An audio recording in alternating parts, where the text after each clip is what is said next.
Bakit naman para kang namatayin sa mukha mo, Louie? Anong ini-emote-emote mo dyan? Darating ako rito sa apartment natin tapos ganyan na mo kung sasalubong sa akin. Jonel, miss na miss ko na si Teresa. Gusto ko na siyang makasama. Grabe ka pare. 1 buwan pa lang kayong hindi nakikita ni Teresa. Pero kung makaarte ka, parang 1 dekada na kayong magkalayo ah. Palibasa, wala kang girlfriend, kaya ganyan ka magsalita.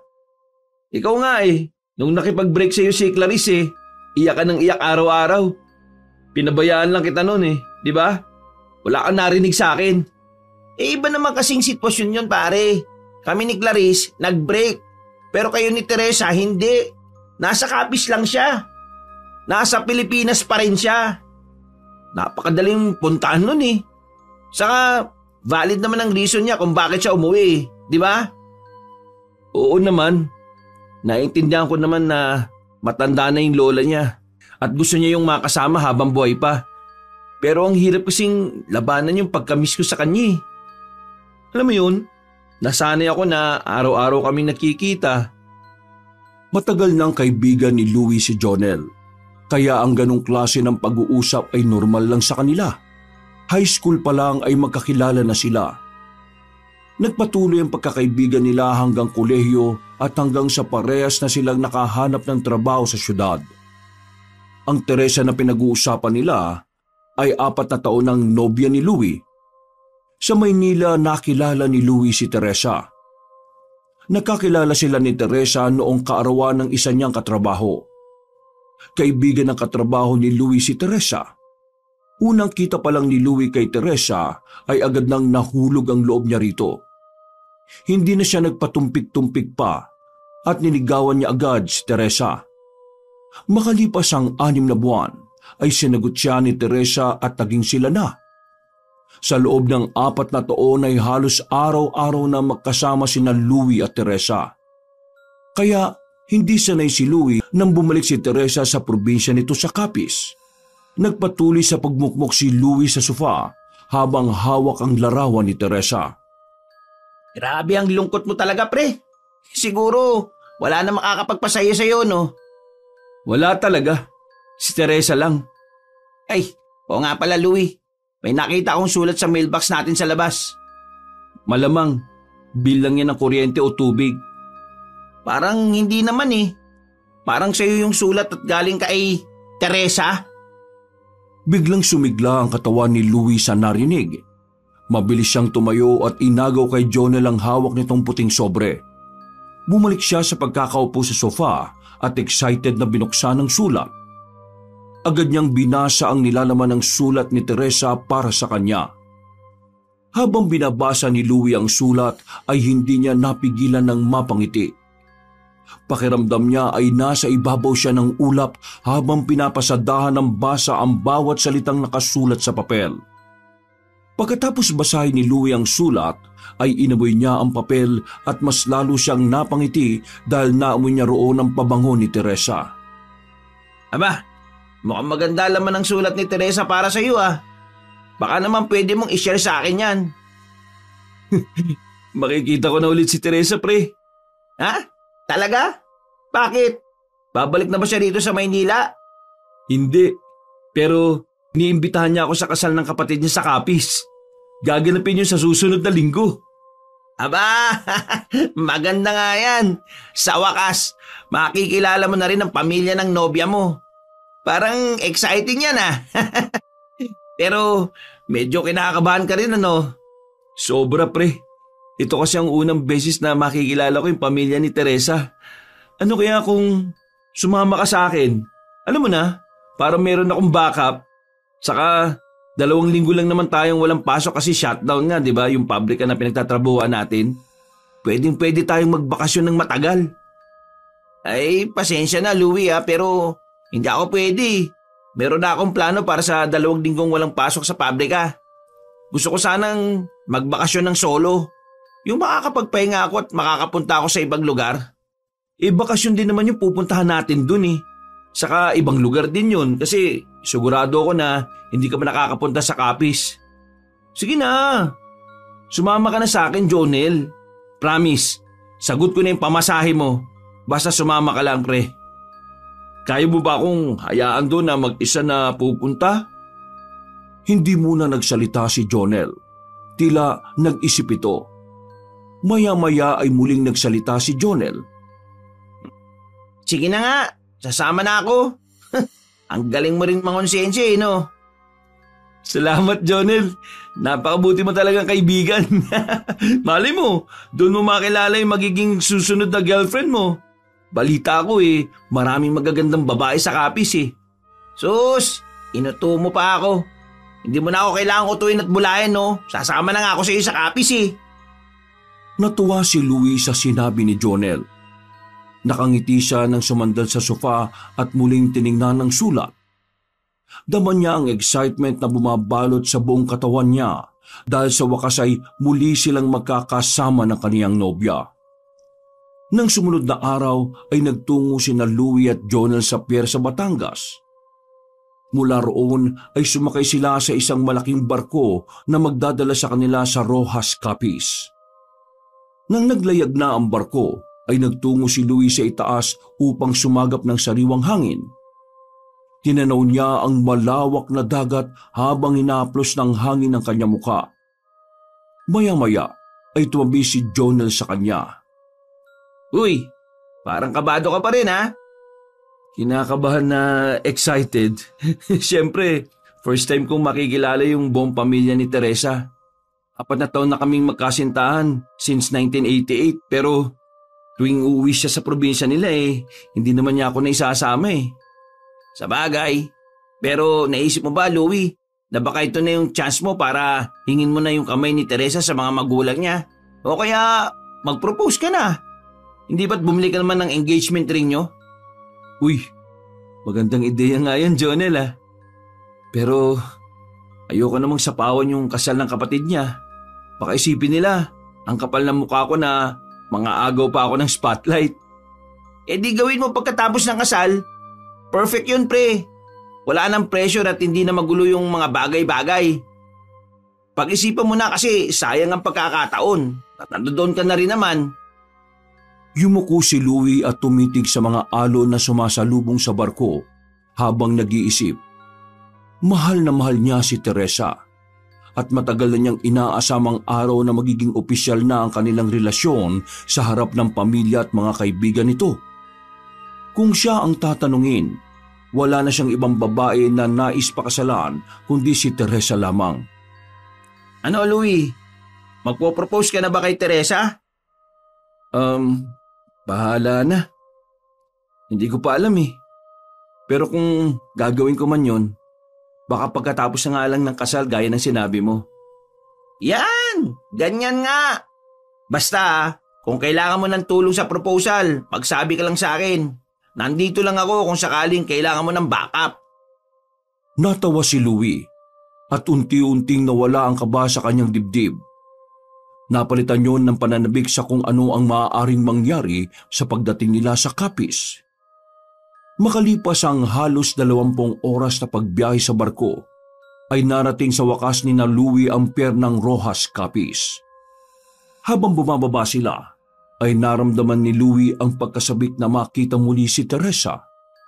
Pagkababa nila sa barko ay agad na natanaw ni Louie si Teresa na nakasuot ng simpleng puting bestida at may nakapaskil na malaking ngiti sa labi. Kumuhay si Teresa kay Louie kaya mas lalong binilisan ni Louie ang paglalakad. Pagkalapit niya kay Teresa ay walang pag-aalinlangan niyang niyakap ang kanyang nobya. Sa wakas, nakita ulit tayo, Teresa. Ano mo bang miss na miss kita? Sobra! Miss na miss rin kita, Louie. Salamat at nakarating ka. Lumapit si Jonel na bitbit ang kanilang mga bag at ngumiti kay Teresa. Hindi lang si Louie ang nandito, kundi pati ako. Uy, Jonel! Hindi ko inaasahan na kasama ka pala ni Louie. Paano? Yung boyfriend mo, kinakabahan. Ha? Bakit ka naman kinakabahan, Louie? Nako, wag mo itindihin yang si Jonel, no? Kilala mo naman yan, kung ano-ano lumalabas sa bibig. Kumusta ka na nga pala? To, ayos lang. Medyo naninibago sa pagbabalik ko rito sa probinsya. Pero Mamaya na tayo magkwentuhan, tara na. Ano palang sasakyan natin papunta sa bahay nyo? Bus ba o jeep? Kotse. Nakiusap ako sa kapatid ko na baka pwede niya akong ipagmaneho para sunduin kayo. Tara na, madilim na ang langit eh. Mahirap nang abutan tayo rito ng ulan. Naglakad na silang tatlo papunta sa kotse ng kapatid ni Teresa. Inilagay nila ang mga dala nilang bag sa likod ng sasakyan. Umupo sa backseat sina Louie at Teresa, habang si Jonel ay sa unahan katabi ng kapatid ni Teresa na siyang driver. Si Kuya Roman pala, siya ang ikakasal.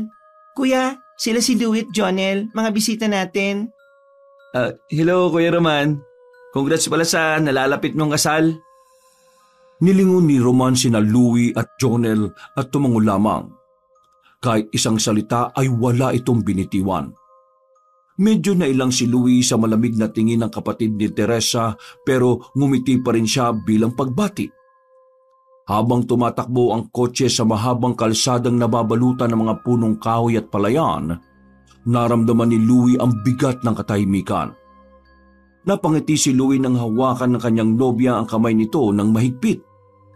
Gusto sana ni Louie na mag-usap sila ni Teresa, ngunit masyado siyang nahiya kay Roman. Kumusta pala ang biyahe niyo sa barko? Mukhang napagod kayo ng husto ah. Alos 20 oras din. Pero ayos lang.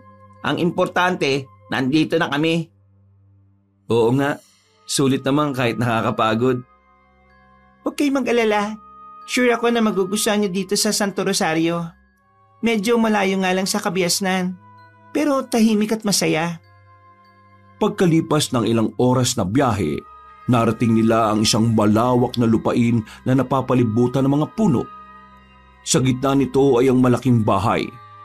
Mukhang luma na ang bahay pero mukhang matibay pa rin. Ang kahoy na pintuan nito ay may mga ukit na mga lumang simbolo. At ang mga bintana ay yari sa kapisyel na kumikislap sa liwanag ng araw. Ang laki naman ng bahay niyo, Teresa. Hindi ko akalaing ganito to kalaki. Hindi mo nasabing ganito pala kayo kayaman? Grabe naman sa yaman. Hindi kami mayaman no, Louie. Masipag lang talaga mga magulang namin kaya ganito kalaki ang lupa at bahay namin. Naglakad sila papasok sa bahay. Nakasunod sina Louie at Jonel kay Teresa. Umakyat sila sa napakalaking hagdan hanggang sa mapunta sila sa 3 palapag. Huminto sila sa pinakadulong pinto at nang buksan yun ni Teresa ay tumambad sa kanila ang napakalaking kwarto na merong isang king-size bed. Wow! Ang laki naman itong kwarto na to. Para sa amin ba talaga ito ni Louie, Teresa? Oo. Pasensya na kung sa iisang kwarto lang kayo ha. May mga bisita kasing darating sa kasal ni Kuya at gagamitin ng ibang kwarto. Nako, ayos na sa amin to ni Jonel, Teresa. Sobra-sobra pa nga ito eh. Saka, sanay naman kami ni Jonel na magkasama sa iisang kwarto. Ang tagal na namin magkasama sa iisang apartment, di ba? Sa bagay. Ay, oo nga pala. Mamaya na lang tayo mag-usap, Louie. Magpahinga muna kayo ni Jonel. Alam kong pagod kayong dalawa sa biyahe. Lumapit si Louie kay Teresa at hinapit ito sa bewang. Binigyan niya ito ng mabilis na halik sa labi. Mamaya ka na umalis. Mag-usap muna tayo. Miss na kita eh. May ibang tao rito. Pwede bang saka na kayo magmatamisan kapag kayong dalawa na lang ha? Sus, naiingit ka lang kamo. Pero sige na nga. Marami pa naman tayong oras para mag-usap, Teresa eh. Tama. At saka marami din akong gagawin sa ibaba eh. O sige na, ayusin niyo na yung mga gamit niyo at damit niyo. Tapos magpahinga na kayo. Matamis na ngumiti si Teresa at iniwan silang dalawa. Isinarado na ni Louie ang pinto. Naglakad siya patungo sa nakabukas na bintana at tumingin sa malawak na bakuran. May kung anong kakaibang damdamin ang bumanot sa kanya, pero hindi niya maipaliwanag. Maya-maya ay nagsimula na silang mag-ayos sa mga damit na dala nila dun sa aparador na gawa sa matibay na kahoy. Hindi ko akalain, Louie, na ganito kayaman pala sila, Teresa. Parang mansyon na itong bahay nila eh. Biruin mo, 3 palapag. Kaya nga eh. Hindi niya ito nabanggit sa akin. Sobrang simple ni Teresa sa Maynila pero dito sa probinsya nila, para pala siyang prinsesa. Alam mo, medyo nanliit nga ako Ang layo pala ng estado ng buhay namin sa isa't isa. Huwag mo nang isipin yan. Ang malaga, mahal niyo ang isa't isa. Puro negative ka pre, nakakainis ka. Pero, maiba ako May napansin ka ba sa bahay na ito? Ha? Wala naman. Ikaw ba meron? Napansin ko lang na parang ang dilim tingnan ng bahay na ito, lalo na sa mga pasilyo. Ewan ko ba pero pagpasok ko kanina, bigla akong kinilabutan. Hindi kaya merong multo rito? Medyo luma na kasi, kaya siguro ganun yung dating. Pero aminado ko may kakaiba rin akong napansin. Baka pagod lang tayo sa biyahe kaya parang iba yung pakiramdam natin. At saka Louie, napansin mo ba si Roman kanina?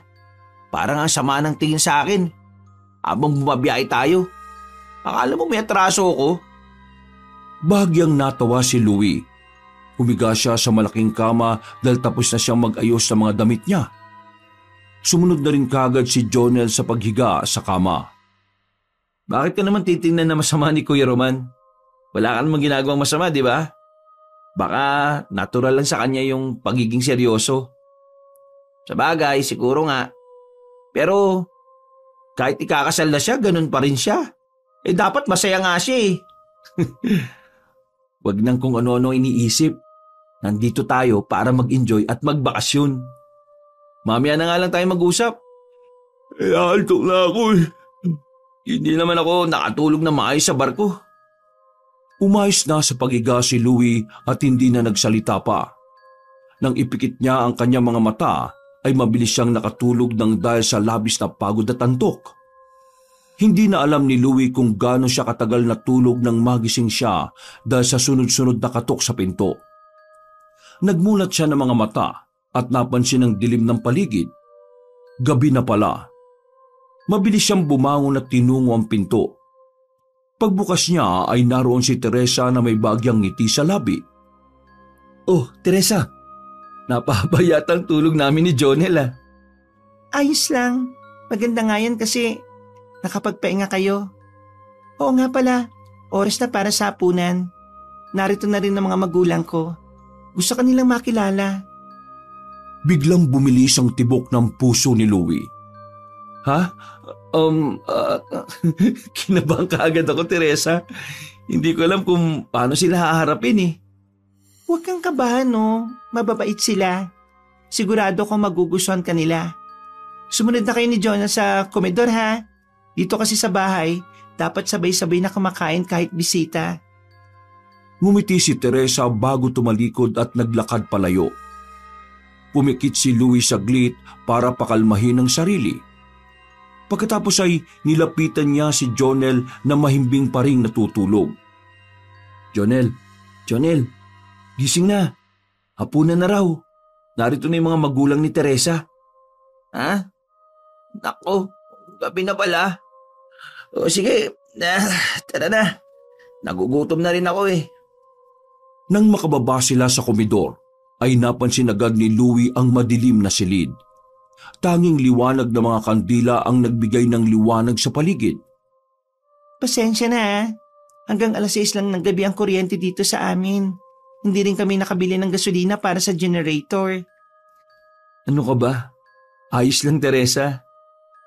Maganda nga ito kasi candlelight dinner Ang sweet. Magkatabi na naupo sina Louie at Jonel. Nasa harapan nila sina Teresa at Roman.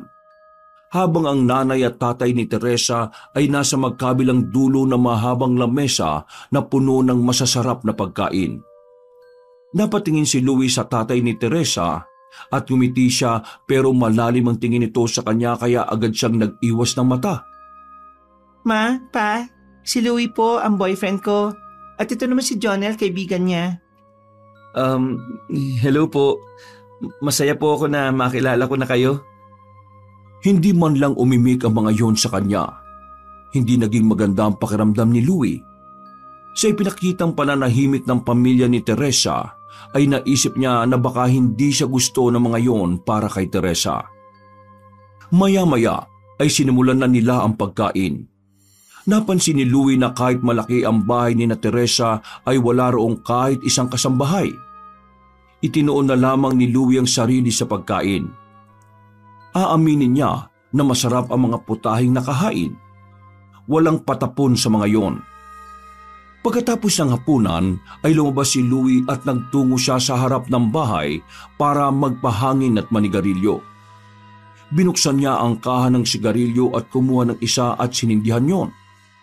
Habang humihit-hit ng usok ay pilit niyang pinapakalma ang kabang nararamdaman niya mula sa hindi komportableng hapunan kanina. Ilang sandali pa, naramdaman niya ang mga yabag mula sa likuran. Agad siyang lumingon at nakita si Teresa na palapit. Nagulat siya at dali-daling itinapon ng sigarilyo. Mabilis niya yung tinapakan. Naninigarilyo ka pa rin pala, Louie. Akala ko ba tumigil ka na? Sorry Teresa. Mahirap talagang huminto sa paninigarilyo ng biglaan eh. Pero hindi na ako tulad dati na araw-araw naninigarilyo. Ngayon, minsan-minsan na lang. Tulad nito. Lalo na kapag kinakabahan ako. Bakit ka naman kinakabahan? Parang hindi yata ako nagustuhan ng mga magulang mo eh. Bakit mo naman nasabi yan? Kanina, kahit anong ngiti at bati ko, hindi mo lang sila nagsasalita. Ay nako, wag mong isipin yan, Louie. Boto sila sa'yo. Gusto ka nila para sa akin kasi alam nila na ikaw ang tumulong sa akin nung nasa Maynila ako. Sadyang tahimik lang sila, lalo na si Papa. Mahirap lang basahin pero mabait silang lahat, promise. Napangiti si Louie, tila nabawasan ang bigat sa kanyang dibdib. Walang sabi-sabing niyakap niya si Teresa ng mahigpit at idinampi ang kanyang mga labi sa labi nito. Ang pagnanasa at pananabik sa isa't isa ay bumalot sa kanila. Miss na kita, Teresa. Napatingin si Teresa sa kanya na may bahagyang ngiti. Pinisil nito ang braso ni Louie at bahagyang umatras. Mamaya na, Louie. Kapag tulog na ang lahat, pumunta ka sa kwarto ko sa ikalawang palapag. Unang pinto sa kaliwa, ha? Nagpukol ng isang mapanuksong sulyap si Teresa bago ito humakbang pabalik sa loob ng bahay. Napangiti si Louie sa labis na excitement. Tahimik na nanatili si Louie sa labas ng bahay at muling nagsindi ng isang stick ng sigarilyo.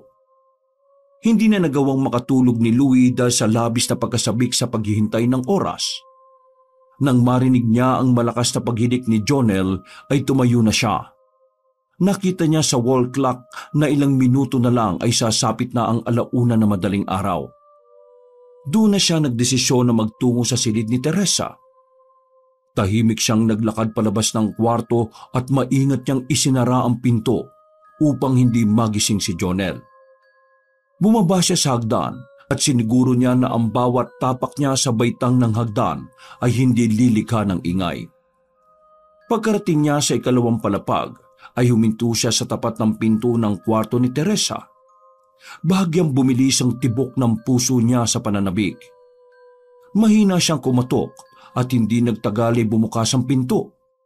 Bumungad sa kanya si Teresa na nakasuot ng manipis na pantulog. Napatingin ito sa kanya at ngumiti ng bahagya. Mabilis na pumasok si Louie at isinara ang pinto sa likuran.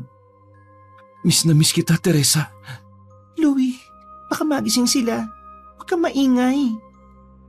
Lumapit si Louie kay Teresa at agad na nagdikit ang kanilang mga labi. Mainit at puno ng pananabik ang kanilang halikan.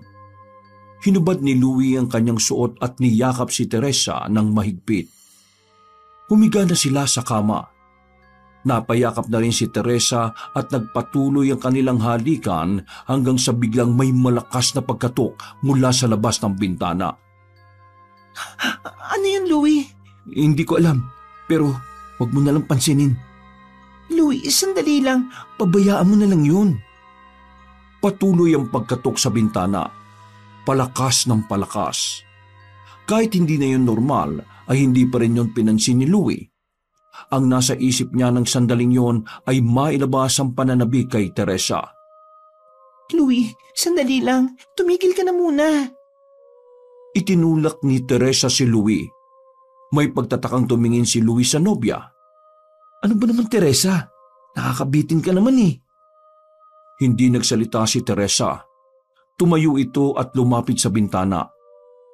Marahang binuksan ni Teresa ang bintana at sumilip sa labas. Napansin ni Louie ang pagbabago ng mukha ni Teresa nang humarap ito. Nagmamadali nitong isinara ang bintana at bumalik sa kama para umupo. O di ba? Wala naman. Tara na, ituloy na natin. Sa ibang araw na lang natin ituloy, Louie. Ano? Binibitin mo naman ako eh. 1 buwan din tayong hindi nagkita. Mabilis lang to, Teresa. Wala namang... Louie, hindi pwede. Bumalik ka na lang sa kwarto mo, please. Napakunot ang noo ni Louie.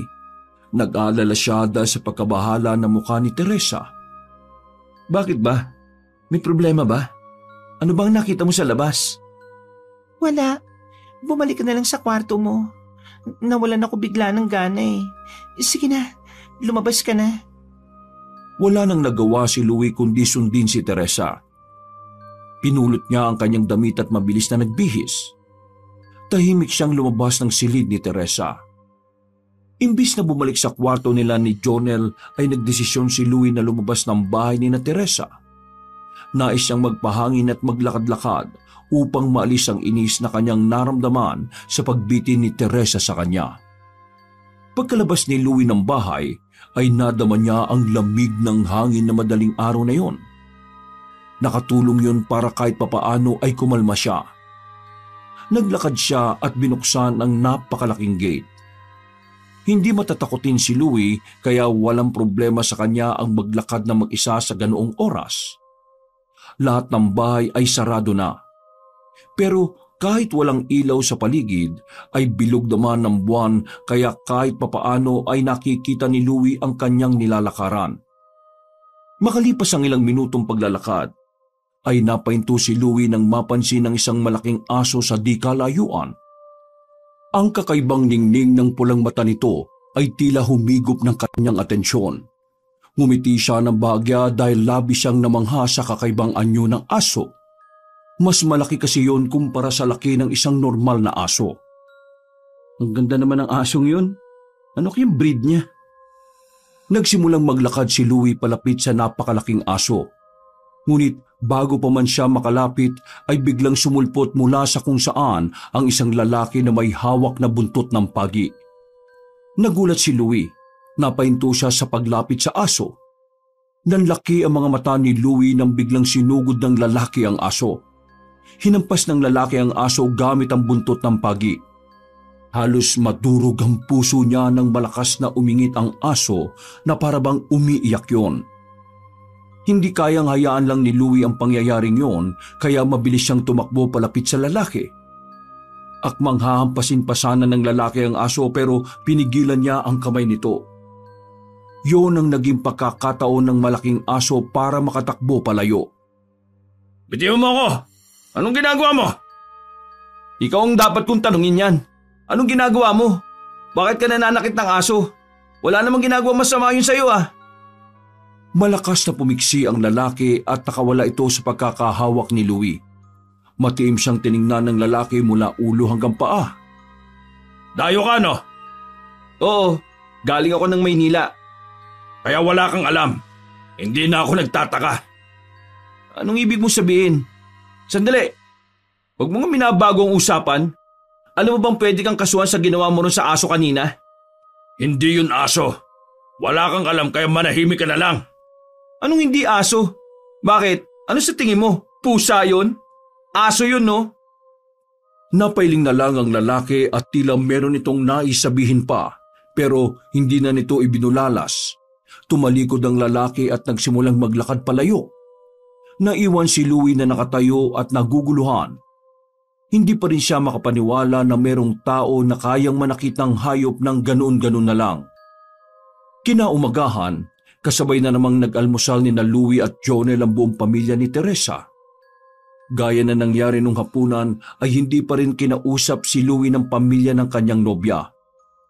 Matapos kumain ay dumiretso si Jonel sa kwarto nila habang si Louie ay tumambay sa malawak na hardin sa likod ng bahay. Habang mag-isa roon si Louie ay lumapit si Teresa sa kanya. Hindi nagsalita si Louie dahil may tampo pa rin siya kay Teresa dahil sa nangyari noong nakaraang gabi. Alam kong galit ka sa akin, Louie, kasi hindi tayo natuloy kagabi. Pasensya ka na kasi talagang nawalan ako ng gana dahil dun sa ingay sa labas ng bintana sa kwarto ko eh. Di ako galit sa iyo, Teresa. Nagtatampo lang ako. Alam mo namang 1 month tayong hindi nakita, di ba?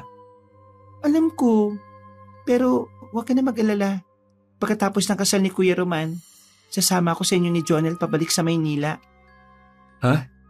Talaga? Pero paano ang lola mo? Hindi naman ako magtatagal.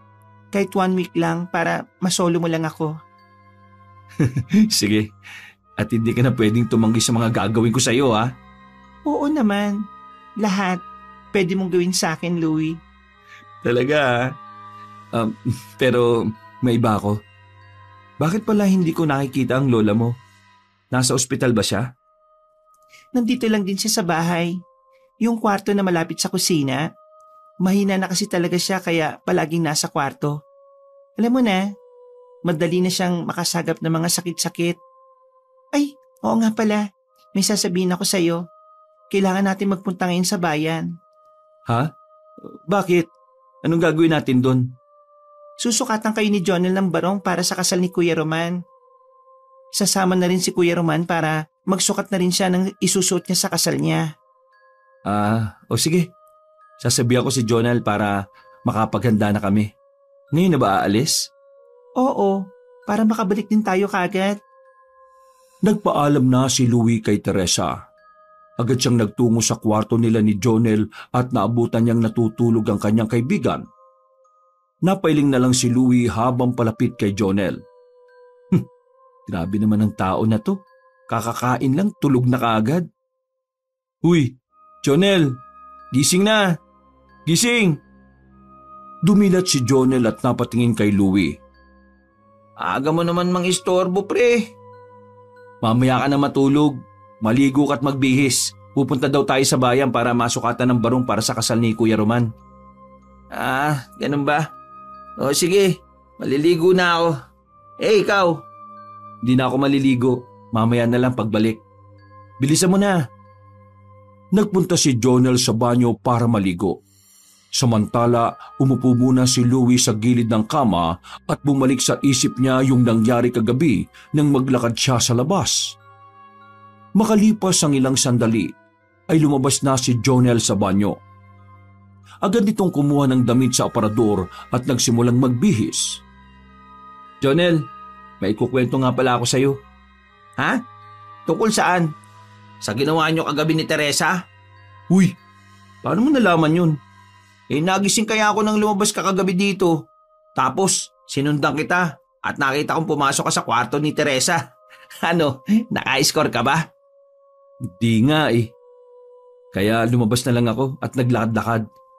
Tapos, alam mo ba, meron ako nakita na napakalaking asong itim. Pero bigla namang dumating yung isang lalaki at tinampas ng buntot ng pagi yung aso. Tumakbo tuloy yung aso. Nakakaawa nga eh. Grabe naman pala mga tao dito sa Santo Rosario. Parang sobrang violente nila sa hayop, no? Wag mo namang lahatin. Isang tao lang naman yung nanakit eh. Pero di ko maalis sa isip ko kasi alam kong nasaktan talaga yung aso. Nakakaawa talaga. Nagkibit balikat si Jonel bago niya pinagpatuloy ang pagbibihis. Pagkatapos itong magbihis ay si Louie naman ang nagbihis. Maya-maya ay magkasabay silang lumabas ng kwarto at nagtungo sa labas ng bahay. Pagdating ni Louie at Jonel sa labas ng bahay ay nakita nilang nakaparada na sa harap ng bakuran ng itim na kotse ni Roman. Nasa loob si Roman, nakatitig sa manibela habang hinihintay sila. Napansin ni Louie na nakapambahay pa rin si Teresa na nakatayo sa may pinto. Teresa, bakit hindi ka pa nakabihis? Di ka ba sasama sa amin? Hindi na muna ako makakasama, Louie. Kayo na lang ni Johnny lang sumama kay Roman. Ha? Bakit naman? Bigla kasi akong inutusan ni Papa na bantayan ko si Lola kasi may lakad daw sila ni Mama. Huwag kayong mag-alala. Alam ni Kuya Roman ang gagawin nyo. Siya nang bahala sa inyo ni Jonel. Bagyang nag-alangan si Louie at sinulyapan si Roman na tila seryosong naghihintay. May kung anong bigat sa kanyang dibdib lalo na't pakiramdam niya ay hindi siya welcome sa pamilya ng kanyang nobya. Ngunit wala siyang nagawa kundi sumunod. Pumasok sila ni Jonel sa kotse. Si Louie sa unahan at si Jonel sa likuran. Habang umaandar ang kotse sa makipot na kalsada ng Santo Rosario, ay wala silang imika na tatlo. Minsan ay sumusulyap si Louie kay Roman na diretsyong nakatingin sa daan at walang bakas ng emosyon sa mukha. Hanggang sa naisipan ni Louie na subukang kausapin si Roman. Kuya Roman, malapit na pala ang kasal mo. Excited ka na ba? Oo. Nagpalitan ng tingin sina Louie at Jonel sa pamamagitan ng rearview mirror. Nasaan nga pala yung bride mo? Sana makita o makilala namin siya bago kayo ikasal. Hindi ko pa siya nakikita. Ha? Paano nangyari yun? Paano kayo kakasal sa taong hindi mo pa nakikita? Ang mga magulang ko at mga magulang niya ang nagkasundo na ipakasal kaming dalawa. Arranged marriage? Meron pa palang ganun sa panahong ito? Hindi pa rin pala nawawala yung ganun, Jonel. Pero wala naman sigurong masama sa ganun kung hindi tutulang dalawang ikakasal. Hindi na sumagot si Roman at naging tahimik na muli ang biyahe. Sa loob ng kotse, naramdaman ni Louie ang lamig hindi lamang sa hangin kundi pati na rin sa pakikitungo ni Roman sa kanila ni Jonel. Nagtungo sina Louie at Jonel at Roman sa isang kilalang tindahan ng damit sa bayan kung saan nakalinya mga tela at magagarang damit sa mga rack. Mainit ang salubong sa kanila ng may-ari ng shop, isang bakla na masiyahin na napakalakas magsalita. Binati sila nito at agad na inasikaso. Mukhang alam na ng may-ari na darating sila kaya agad nitong tinawag ang staff nito upang masukatan na silang tatlo. Unang sinukatan ni Jonel na tila aliw na aliw sa proseso at isinunod naman agad si Louie pagkatapos ni Jonel. Tumayo si Louie sa harap ng salamin habang tinatansya ang tela ng barong na pinasuot sa kanya. Sunod na tinawag si Roman para sa fitting. Ipinakita rito ng may-ari ang ilang pagpipilian na tuxedo. Naunang magtungo sa fitting room area si Roman, dala ang dalawang tuxedo. Habang si Louie naman ay dalawang barong ang kanyang pagpipilian. Naglakad siya patungo sa lugar ng fitting room kung saan kurtina lamang ang nagsisilbing pinto sa bawat sukatan ng damit. Pagbukas ni Louie ng isa sa mga kurtina ay natigilan siya dahil naroon si Roman. Nakatalikod ito at walang pang itaas. Napansin ni Louie ang mga sariwang latay sa likod ni Roman. Mga bakas na tila mula sa malakas na paghampas ng latigo. Nagtama ang tingin nila sa salamin na nasa harapan ni Roman. Mabilis itong lumingon kay Louie at agad na bumakas sa mukha nito ang galit. Anong ginagawa mo? Hindi mo ba nakikita may tao rito? Naku, pasensya na Kuya Roman. Hindi ko sinasadya. Akala ko walang tao dito eh. Sorry talaga. Malakas na isinara ni Roman ang kurtina habang si Louie ay hiyang-hiya sa nangyari. Napailing na lang siya at naghanap ng fitting room na walang tao. Pinili niya ang pinakadulo at nang pumasok sa ron ay isinarado niya agad ang kurtina. Tahimik niyang isinukat ang mga barong, ngunit ang imahe ng mga latay sa likod ni Roman ay hindi maalis sa isip niya. Nagtaka siya kung paanong nagkaroon ng ganong sugat si Roman sa likod. Matapos makapagsukat at makapamili ng damit na isusuot para sa kasal ni Roman, ay bumiyahe na rin agad sina Louie pabalik sa bahay ni na Teresa. Habang pinabaybay nila ang kalsada pauwi, ay nanatiling tahimik ang loob ng kotse. Si Louie ay nakatingin sa labas ng bintana. Pero ang isip niya ay bumalik sa nakita niyang mga latay sa likod ni Roman. Malakas ang hinala niya na hampasyon ng latigo at hindi niya maiwasang mag-alala para kay Roman. Si Roman naman ay seryosong nagmamaneho at ang mga mata ay nakatutok sa daan. Pagdating nila sa bahay, ay sumalubong sa kanila si Teresa na may dalang isang basket ng karne na hilaw pa. Nandito na pala kayo. Ang bilis niyo naman. Oh, kumusta ang pasukat ng barong? Ayos naman, Teresa. Gusto mo ba makita kung bagay sa akin ang napili kong barong? Ayun naman. Halika sa kwarto ko. Doon mo na isukat. Umalis silang dalawa sa kwarto ni Teresa habang si Jonel ay dumiretso sa kusina para kumuha ng inumin. Sa loob ng kwarto, inilabas ni Louie ang barong at nagsimulang magbihis. Pinagmamasdan siya ni Teresa at inayos nito ang pagkakasuot ng barong kay Louie. Ano sa tingin mo, Teresa? Bagay ba sa akin? Bagay na bagay sa iyo, Louie. Para kang tunay na kagalang-galang na panauhin sa kasal. Ang gwapo-gwapo mo. Siyempre naman, no. Sigurado ako na maganda ka sa kasal ng kapatid mo. Kaya dapat, gwapo rin ako. Sus, nagbuhat ka na naman ng sarili mong bangko. Napatingin si Louie pero ang kislap ng mata niya ay agad napalitan ng pag-aalala nang maalala niya ang nakita niyang latay sa likod ni Roman. Huminga siya na malalim bago nagsalita. Teresa, may itatanong sana ako sa'yo eh. May alam ka bang ginagawa si Kuya Roman na maaaring maging dahilan para magkaroon siya ng mga sugat sa likod? Nagulat si Teresa sa tanong na yon at pansamantalang hindi nakapagsalita. Napalunok ito at tumingin sa sahig bago sumagot. Wala akong alam, Louie.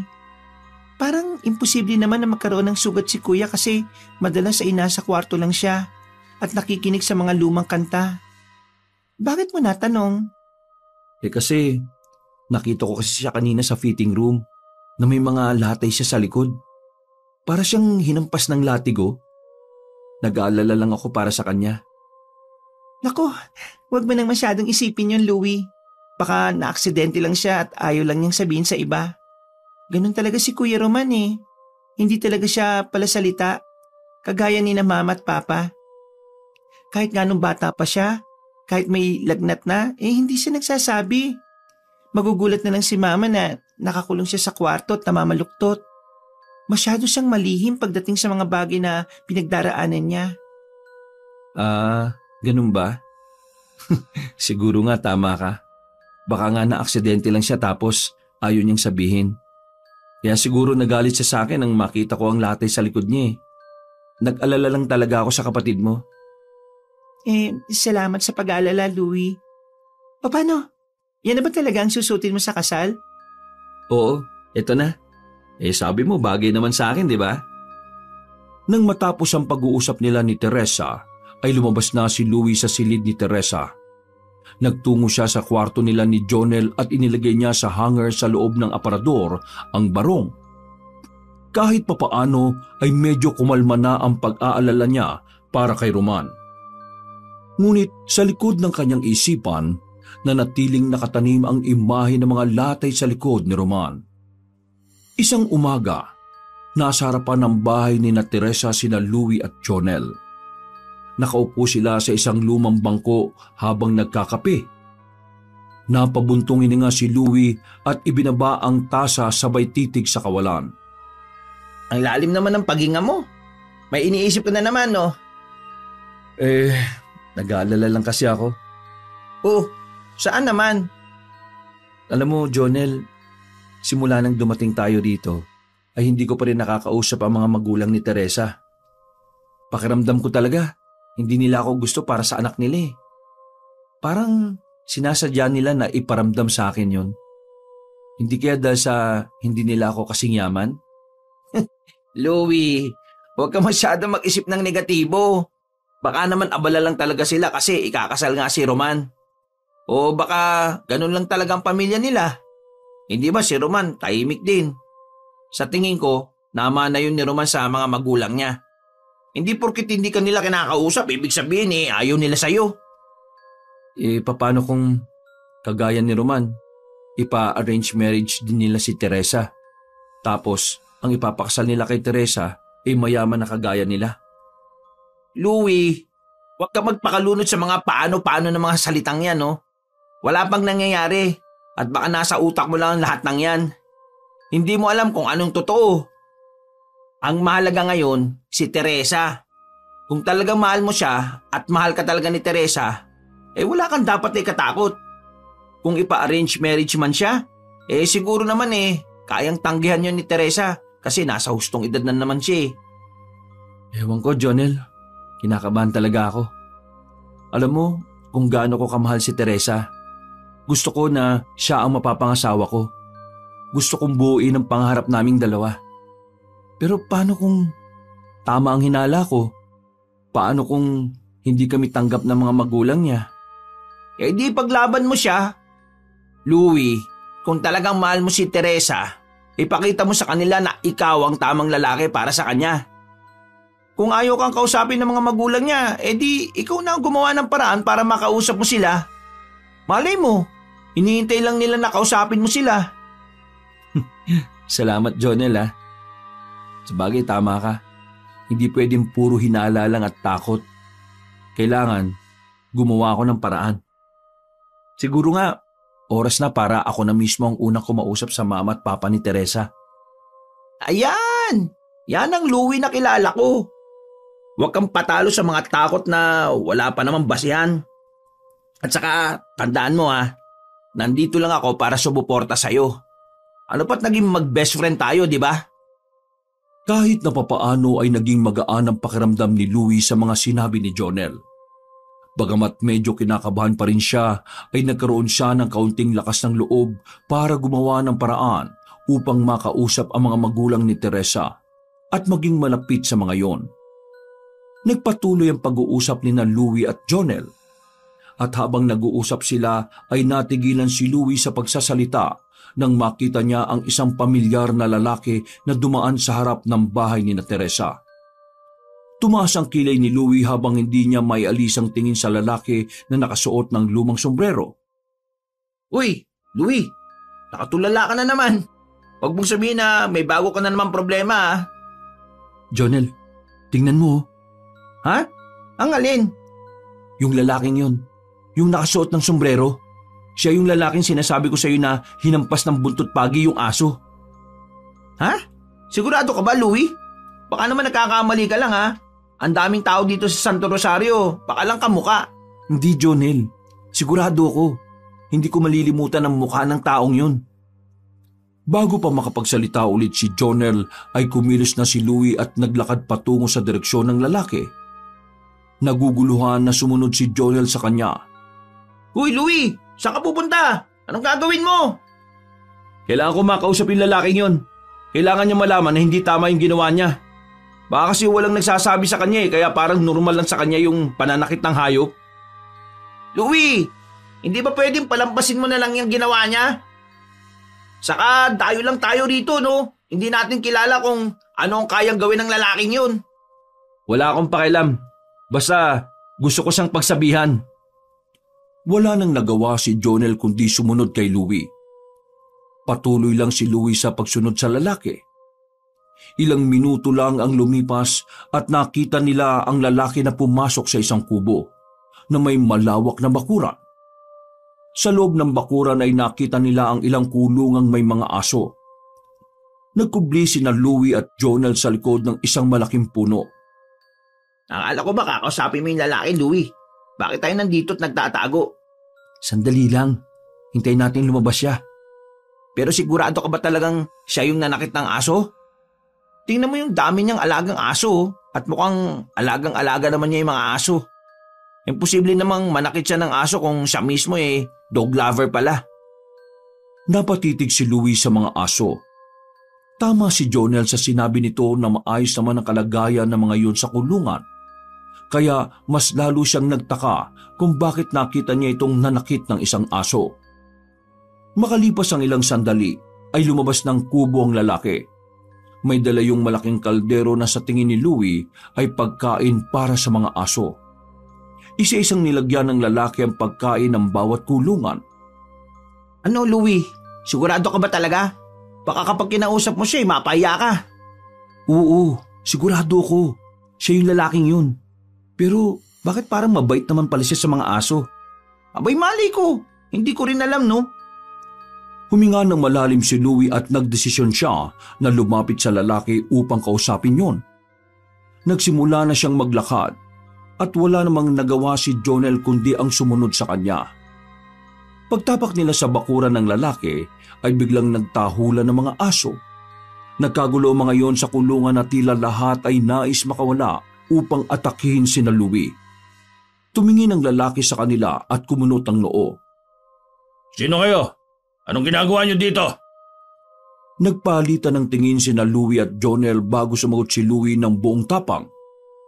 Ako si Louie at nakita kita nung isang gabi na nanakit ng isang malaking aso. Naglakad ang lalaki palapit kina Louie at mataman siya nitong tiningnan. Tama, natatandaan kita. Ikaw yung pumigil sa akin.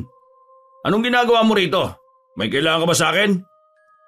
Kailangan kong ipaintindi sa iyo na hindi tama ang manakit ng hayop. Ang dami mo palang alagang aso dito eh.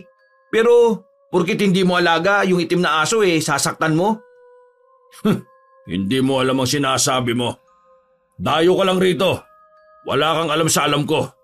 Pero sige, sasabihin ko na ang totoo para manahimik ka na. Ang asong hinampas ko ng buntot ng pagi ay hindi isang ordinaryong aso. Isa yung aswang. Natawa sina Louie at Jonel sa narinig. Aswang? Paano naman magiging aswang ang isang tao? Saka sa panahon ngayon, inaasahan mo ba na maniniwala kami na merong aswang? Napailing ang lalaki. Halatang inasahan niya ang reaksyong yon. Muli siyang tumingin sa kanila.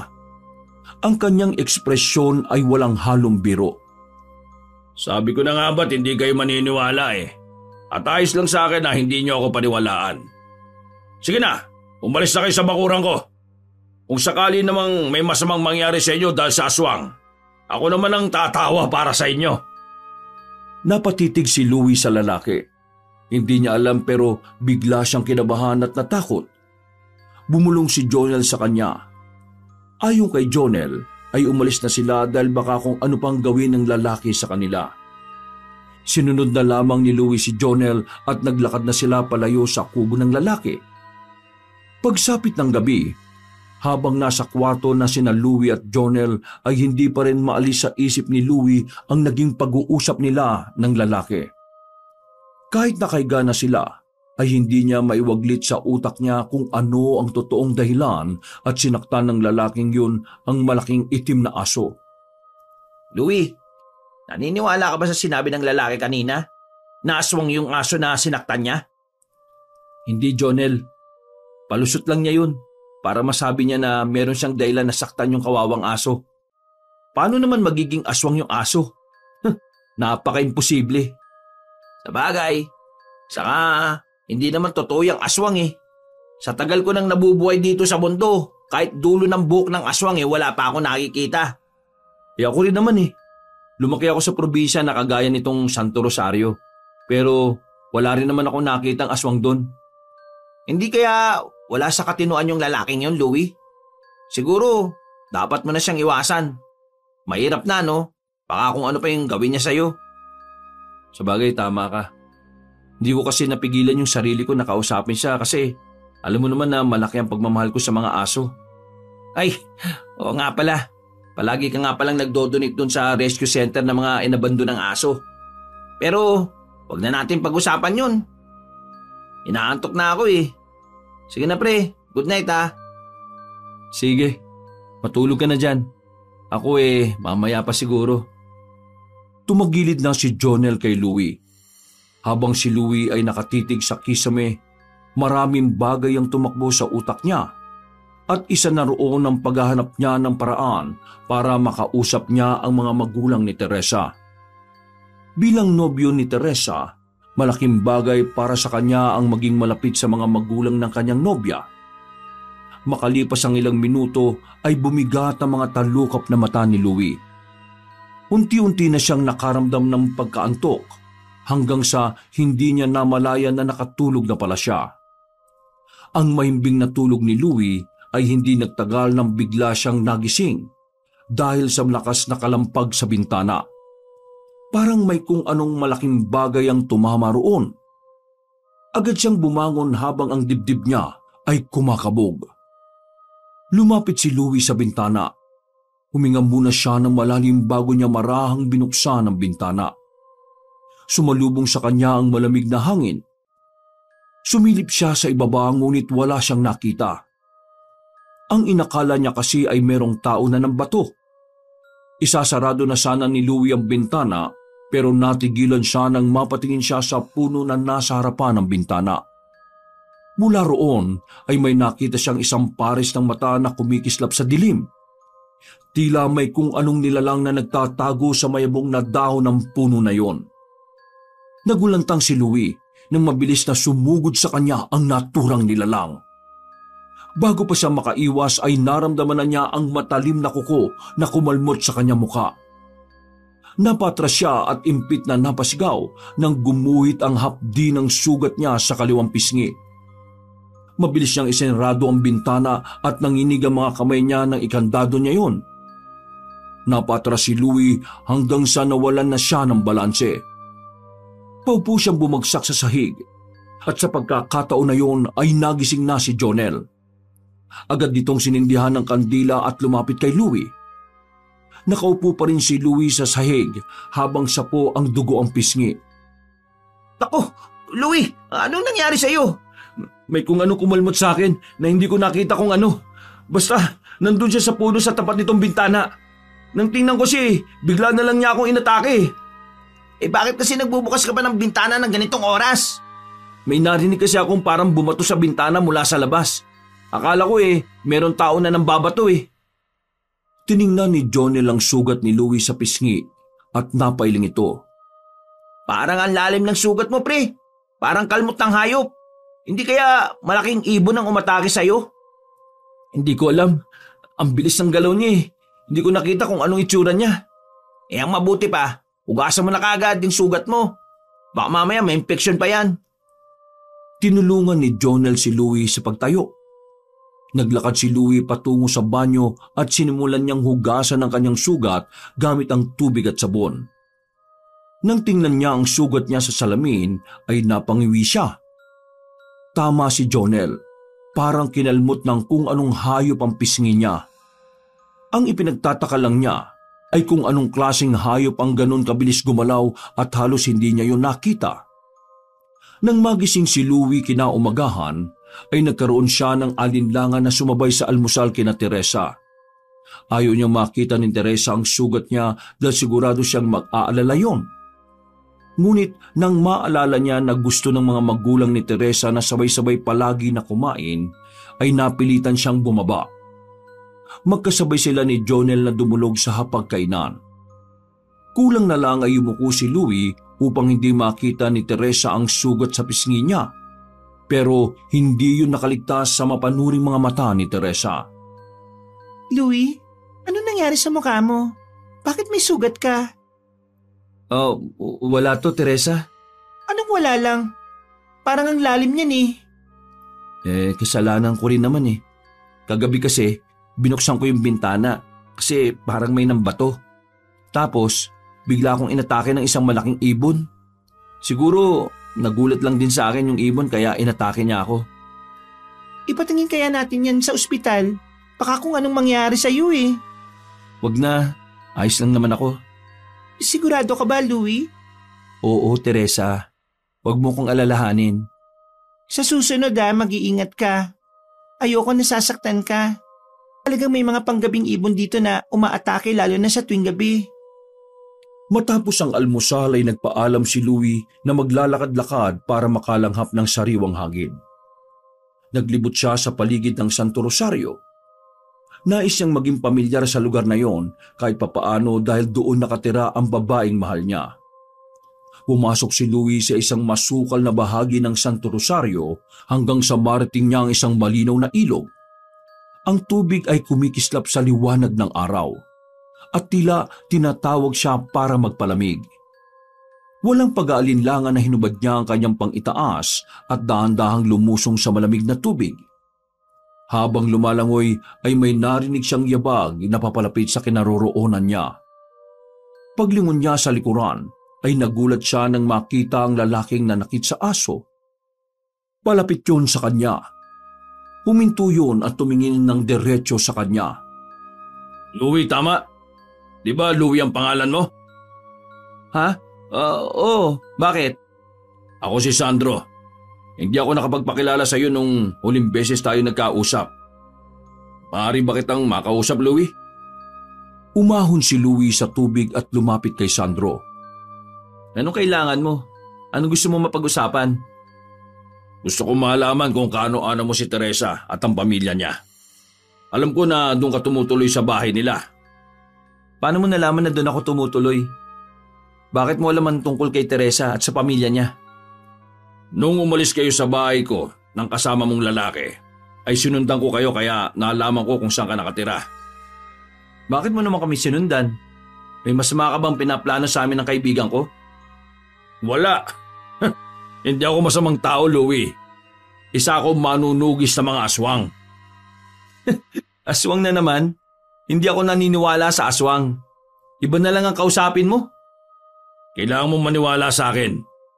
Kaya sagutin mo na lang ang tanong ko. Kaano-ano mo si Teresa at ang pamilya niya?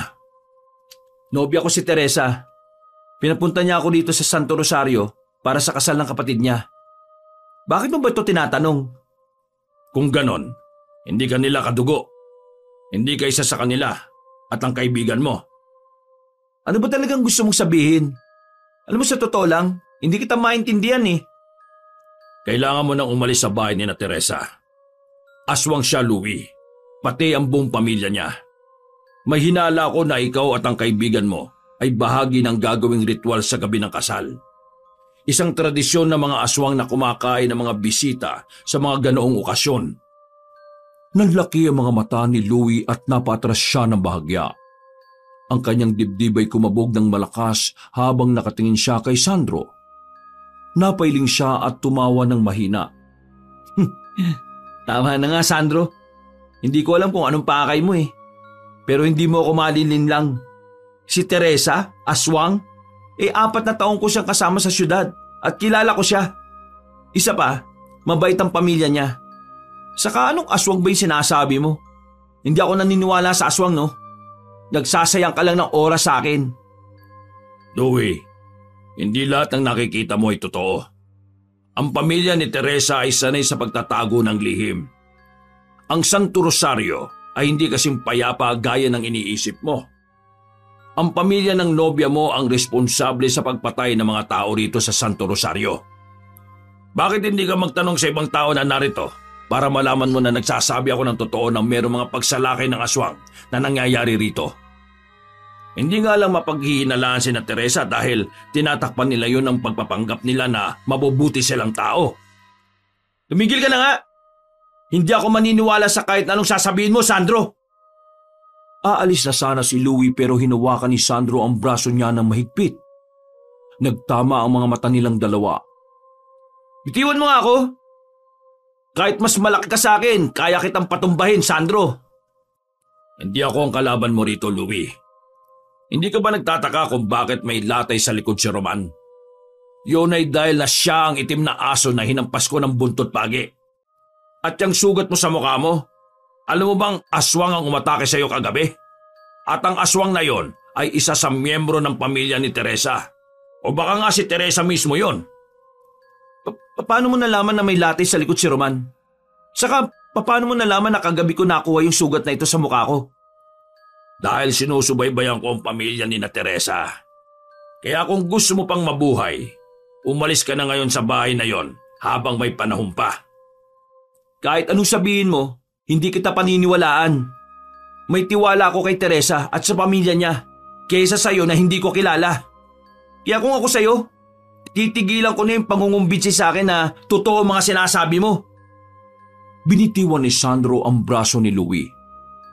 Sigurado ako na sa gabi ng kasal ng kapatid ni Teresa ay maalala mo mga sinabi ko. Tanda mo, Louie, binalaan na kita. Sana huwag mong pagsisiyan ang hindi paniniwala sa akin.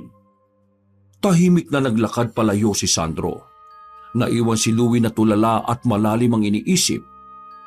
Habang nakasunod ang tingin niya sa papalayong si Sandro. Nang makaalis na si Sandro ay umalis na rin si Louie sa ilog. Tulala pa rin siya habang naglalakad.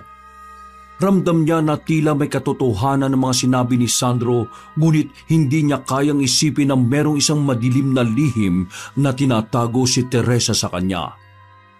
Pagpasok ni Louie sa bahay ni Teresa, ay natigilan siya nang makita si Teresa na nakaupo sa sofa habang may binabasang libro. Nang makita siya nito, ay ngumiti ito at lumapit sa kanya. Siguro galing ka sa ilog, no? Basang-basa ka eh. Butit nakita mo yon. Pala ko sana kayong ipasyal doon ni Jonel bukas eh. Hindi nakapagsalita si Louie.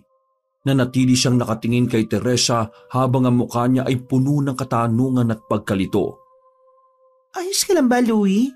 May problema ba? Kinuha ni Louie ang isang kamay ni Teresa at may pitong hinawakan. Teresa, mahal mo ba talaga ako? Oo naman. Mahal na mahal kita. Ano ba klaseng tanong yan, Louie? Hindi mo ako kayang saktan, di ba? Paanong sasaktan? Hindi kita maintindihan. Sa kahit anong paraan, emosyonal o kahit na sa pisikal. Hindi, Louie. Hindi kita kayang saktan. Mahal na mahal kita. At wala akong gagawin para ilagay ka sa panganib. Maraming salamat, Teresa. Salamat. Ano ba nangyayari sa'yo, Louie? Bakit naman ganun ang mga tanong mo sa akin? Oh, wala, Teresa. Pasensya ka na. Masyado lang akong napapagod sa mga nangyayari nitong mga nakaraang araw. Hinaplos ni Teresa ang pisngi ni Louie. Pwede ka naman kasi magpahinga kung napapagod ka. Bisita kayo rito ni Jonel at hindi kayo obligadong kumilos, no? Tumango si Louie at pinilit ang sarili ng ngumiti. Isang malalim na paghinga ang pinakawalan niya at marahan niyang niyakap si Teresa. Di naman niya ang init ng katawan nito. Niyakap din siya ni Teresa pabalik. Kinagabihan, nakaiga na si Louie sa kama habang nasa tabi niya ang natutulog na si Jonel. Patuloy pa rin na bumabagabag sa kanyang isipan ang mga sinabi ni Sandro. Ang mga mata niya ay dilat na dilat. Nakatitig siya sa kisame habang pilit na inaalis ang paghihinala niya kay Teresa at sa buong pamilya nito. Hindi niya magawang sabihin kay Jonel ang mga sinabi ni Sandro dahil ayaw niyang sirain ang imahe ni Teresa sa kanyang kaibigan. Makalipas ang ilang sandali, nakaramdam si Louie na matinding pagkauhaw. Bumangon siya at nagpa siya na magtungo sa kusina. Tahimik ang bahay at tanging mga huni ng kuliglig at pagaspas na mga dahon sa labas ang kanyang naririnig. Matapos makainom ng malamig na tubig ay napansin ni Louie ang isang basket na puno ng mga prutas sa lamesa. Kumuha siya ng isang mansanas. Kumuha rin siya ng kutsilyo upang balatan yon. Habang binabalatan niya ang mansanas, ay natigilan siya nang makarinig siya ng mahinang pag-angil mula sa silid ng lola ni Teresa. Nagdalawang isip si Louie kung lalapitan niya yon, ngunit ang kanyang kuryosidad ang nagtulak sa kanya upang lumapit sa pinto ng silid na yon. Dahan-dahan niyang binuksan ang pinto ng kwarto at doon niya nakita ang isang nilalang na nagpatigil sa kanyang paghinga. Nakaupo sa gilid ng kama ang isang matandang babae. Ngunit hindi yun ang lola ni Teresa na inaasahan niya.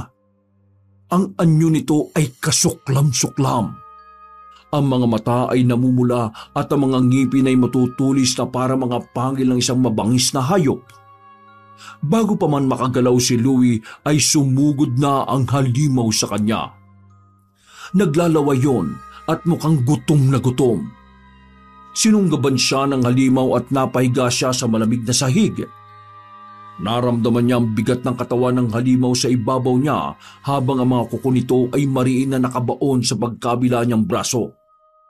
Ramdam ni Louie ang init ng hininga ng halimaw na amoy dugo at nabubulok na karne.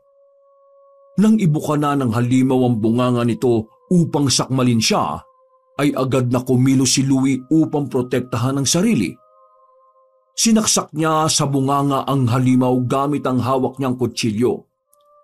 Lumagpas ang dulo ng kutsilyo sa likod ng ulo nito. Nawala ang bangis sa mukha nito at tuminto ito sa paggalaw. Habang nakatitig si Louie sa mukha ng halimaw, ay doon niya naisip na baka isang aswang ang nilalang na yon. Bumigat ang pakiramdam niya nang bumalik sa isip niya ang sinabi ni Sandro na aswang si Teresa at ang buong pamilya nito. Nanatiling nakahiga si Louie at hindi niya alam kung ano ang gagawin. Tumulo na ang dugo ng aswang sa leeg niya. Bumalik ang kamalayan niya nang marinig niya ang malakas na pagsigaw ni Teresa. Sa gulat ni Louie ay naitapon niya ang katawan ng aswang at gumulong yon sa tabi niya. Lola! Walang hiya ka, Louie! Anong ginawa mo sa lola ko? Tumakbo si Teresa sa walang buhay na katawan ng aswang. Niyakap nito ang aswang at pumalaho ng iyak. Umupo sa sahig si Louie habang naguguluhang nakatingin kay Teresa. Tumingin si Teresa kay Louie. Ang mga mata nito ay nanlilisik sa galit. Lola mo ang aswang na yan? Ibang lola ko, Louie! Hindi kita mapapatawad! Teresa, hindi ko sinasadya. Bigla siyang sumugod sa akin eh. Ipinagtanggol ko lang ang sarili ko. Biglang dumating si Jonel. Napasigaw ito nang makita ang yakap na aswang ni Teresa. Uy! Ano nangyari, Teresa? Anong klaseng halimaw yung yakap mo? Lumayo ka dyan! Tumahimik ka! Lola ko tinatawag mong halimaw! Lumapit si Jonel kay Louie at tinulungan siya nito sa pagtayo. Ayaw huminto ng panginginig ng buong katawan ni Louie. Jonel, kailangan na nating umalis dito. Mamamatay tayo dito. Ha? Anong ibig mong sabihin? Si Teresa at ang pamilya niya. Sa tingin ko tama si Sandro. Aswang silang lahat dito. Sinong Sandro? Saka na ako magpapaliwanag. Basta, kailangan na nating makaalis dito.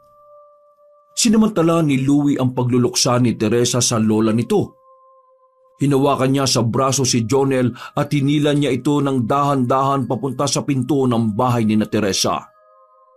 Ngunit bago pa man sila makarating ng pinto, ay humarang na sa kanila sina Roman at ang mga magulang ni Teresa.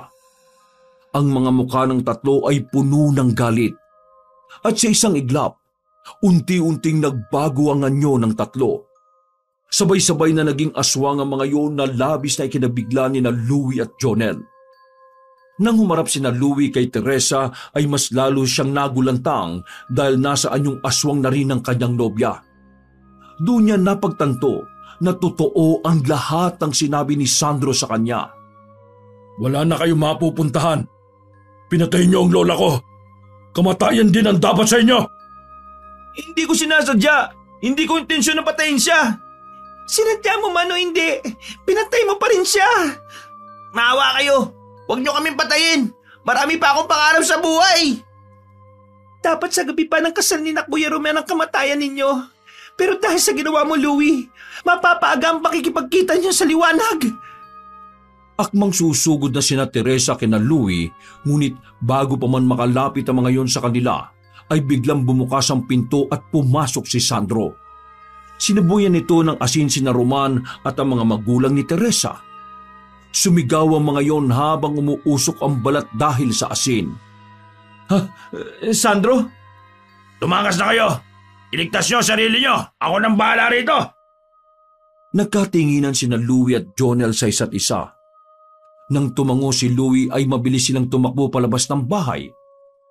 Nang makalabas na sila ay biglang napahinto sa pagtakbo si Louie. Louie, anong ginagawa mo? Tara na, umalis na tayo rito. Si Sandro, hindi ko siya pwedeng pabayaan. Kailangan ko siyang tulungan. Louie, tumakas na tayo. Si Sandro na mismo nagsabi na siya na ang bahala sa mga aswang. Ikaw na lang ang tumakas. Tutulungan ko si Sandro. Ay naku, ewan ko sa iyo. Bahala ka lang sa buhay mo. Hindi na nagdalawang isip si Jonel na tumakbo palayo. Naintindihan naman ni Louie ang kaibigan niya dahil nais lang nitong mabuhay. Isang malalim na paghinga ang pinakawalan ni Louie.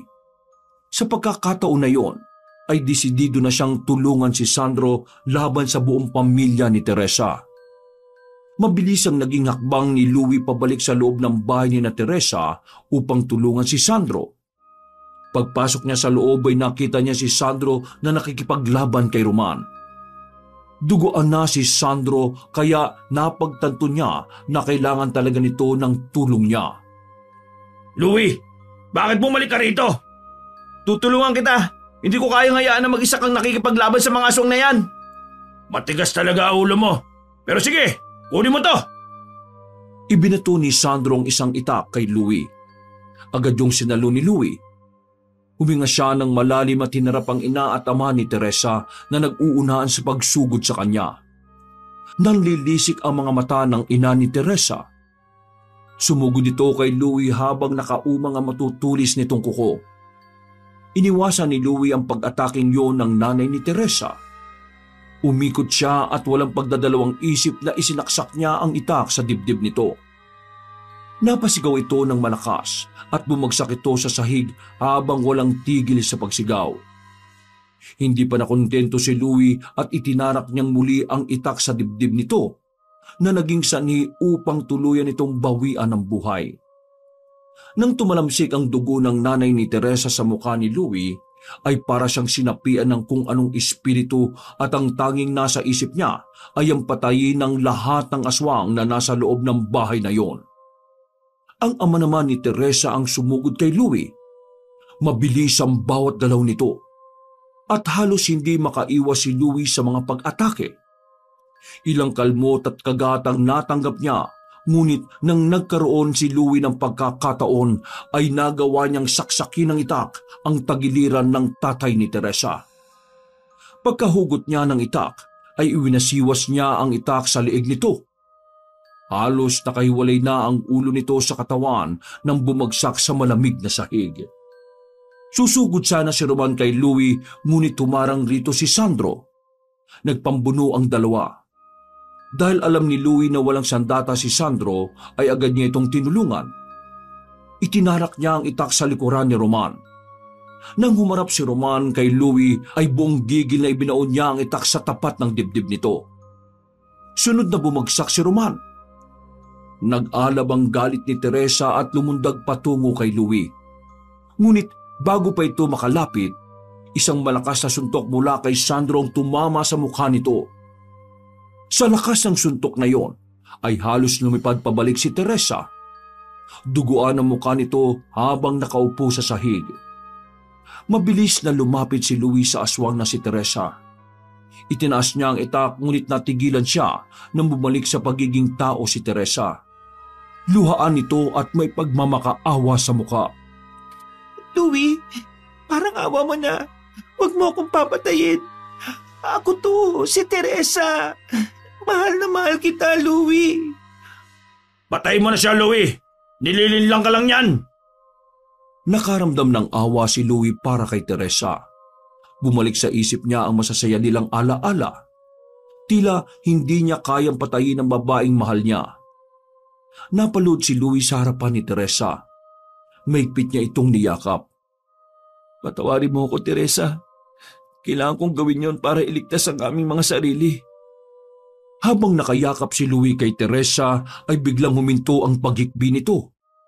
Kasunod noon ay naramdaman niya ang pagbaon ng matutulis nitong ngipin sa balikat niya. Napasigaw si Louie. Itinulak niya palayo si Teresa na nasaan yung aswang na naman. Ay kita, Louie! Hindi kita mapapatawad sa ginawa mo sa pamilya ko! Susugod sana si Teresa kay Louie ngunit agad itong sinabuyan ng asin ni Sandro. Walang nagawa si Teresa kundi ang sumigaw habang tila nasusunog ang balat nito dahil sa asin. Mabilis na tumakbo si Teresa at lumabas ito sa pinto sa likuran. Hinabol ni Sandro si Teresa. Makalipas ang ilang sandali, ay humihingal na bumalik si Sandro habang si Louie ay nakatulala pa rin. Si Teresa, nasa na siya? Nakatakas siya. Dapat kasi pinaslang mo na siya nang may pagkakataong kakanina eh. Hindi ko siya kayang patayin, Sandro. Mahal ko si Teresa. Ngunit hindi ka niya mahal, Louie. Nilinlang ka lamang niya upang madala ka niya sa impyernong bahay na ito. Pero sa ngayon, kahit papano ay ligtas ka na at ang Santo Rosario. Sigurado ako na sa sugat na tinamon ni Teresa ay matatagalan bago siya makabawi ng kanyang lakas. Habang unti-unting sumisikat ang araw ay lumabas sina Louie at Sandro sa bahay ni na Teresa. Pareho silang sugatan at pagod sa natapos na pakikipaglaban sa mga aswang. Sinalubong sila ni Jonel na hindi makapaniwala na nakalabas sila ng buhay sa bahay na yon. Salamat, Sandro. Kung hindi dahil sa'yo, baka wala na kami ngayon ni Jonel. Ginawa ko lang naman ang dapat kong gawin. Pero tandaan mo, Louie, hindi pa ito tapos. Si Teresa, alam kong babalik siya. Sigurado ako na magiganti siya sa ginawa natin sa kanyang pamilya. At saka, kung sakaling muli kayong magkaharap, ay handa ka na sanang dapat gawin ang nararapat. Napatingin si Louie sa malayo habang ang mga mata ay puno ng lungkot at pangamba. Hindi pa rin niya matanggap na ang babaeng minahal niya at pinangarap na makasama habang buhay ay isa palang aswang. Pagbalik ni na Louie at Jonel sa Maynila ay nagpatuloy sila sa kanilang normal na buhay. Ngunit ang alaala na nangyari sa Santo Rosario ay habang buhay ng nasa pagkatao ni Louie. Madalas siyang magising sa kalagitnaan ng gabi mula sa panaginip na pinapatay siya ni Teresa. Maging ang kaunting kaluskos sa labas ng kanilang apartment kapag madilim na ay nagbibigay sa kanya ng takot. May pangamba pa rin si Louie na baka biglang sumulpot si Teresa upang patayin siya. Ngunit umaasa si Louie na sa oras na dumating ang muli nilang paghaharap ni Teresa ay handa na siyang gawin ang nararapat. At yun ay ang paslangin si Teresa sa kabila ng pagmamahal na ibinigay niya rito noon. Wakas!